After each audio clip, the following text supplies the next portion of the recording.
M'dzina la Atate ndi la Mwana ndi la Mzimu Woyera. Amen.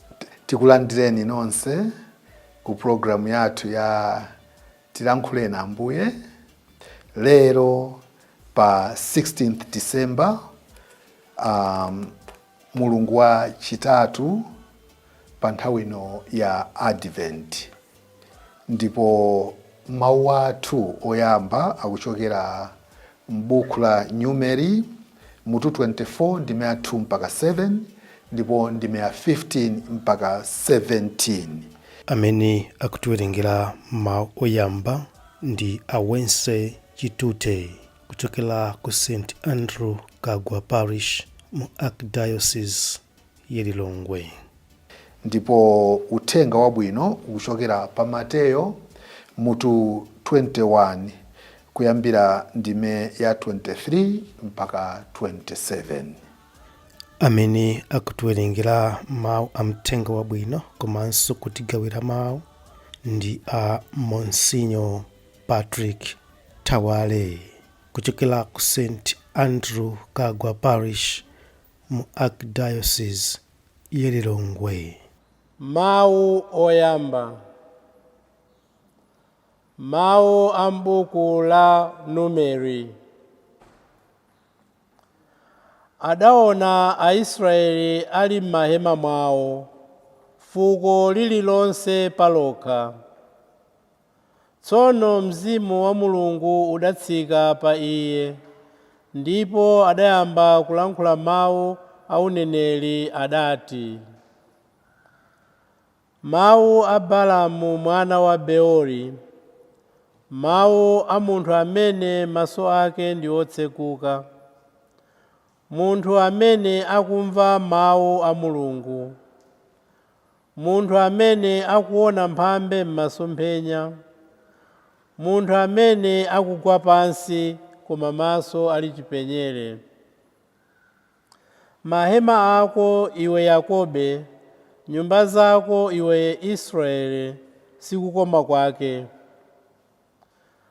Anthu ako ali ngati zigwa zofika patali, ali ngati minda ya m'mbali mwa mtsinje, ali ngati khonje amene chauta adadzala, ali ngati mitengo ya mkungudza yomera m'mbali mwa madzi. Madzi adzasefukira m'zotungira zawo, ndipo mbewu zawo zidzakhala ndi madzi ambiri. Mfumu yawo idzakhala yotchuka kupambana Agagi, ndipo ufumu wake udzakwezedwa.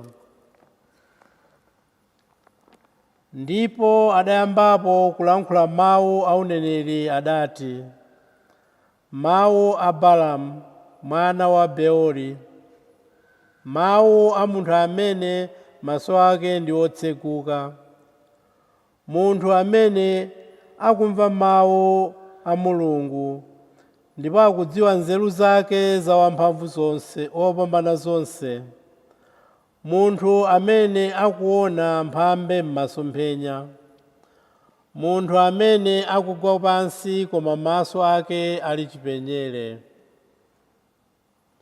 Ndikupenya m'tsogolo, ndipo ndikuona mtundu wa Israeli, mfumu yonga nyenyezi idzatuluka mwa Yakobe, ndodo ya ufumu idzadzuka mwa Israeli. Idzatswanya atsogoleri a Mowabu, ndipo idzagonjetseratu mtundu wa Seti. Mawu a Ambuye. Mawu a Ambuye. Tithokoze Mulungu. Ambuye akhale nanu, akhalenso ndi mzimu wanu. Mawu a muthenga wabwino monga adalembera Mateyo oyera. Ulemu kwa inu Ambuye. Afunsa Yesu za ulamuliro wake. Yesu adalowa m'nyumba ya Mulungu, ndipo pamene ankaphunzitsa akulu a ansembe ndi akulu a Ayuda adadzamufunsa kuti kodi mphamvu zoti muzichita zimenezi mudazitenga kuti? Ndani adakupatsani mphamvu zimenezi? Yesu adati, nanenso takufunsani funso limodzi. Mukandiyankha ndiye ndikuwuzeni kumene ndidazitenga mphamvu zoti ndizichita zimenezi. Kodi Yohane kuti azibatiza mphamvu zake adazitenga kwa yani? Kwa Mulungu kapena kwa anthu? Iwo aja adamba kukambirana nkumati tikati adazitenga kwa Mulungu, iyeyu anena kuti nanga bwanji tsono simudamkhulupirire? Komanso tikati adazitenga kwa anthu, anthuwa satireka chifukwa tu wonse amati Yohane anali mneneri. Ndiye adangomuyankha Yesuyo kuti kaya ife sitikudziwa. Apo iye adati nanenso tsono sindikuwuzani kumene ndidazitenga mphamvu zoti ndizichita zimenezi. Uthenga wa Ambuye. Ulemu kwa inu Ambuye Yesu Khristu.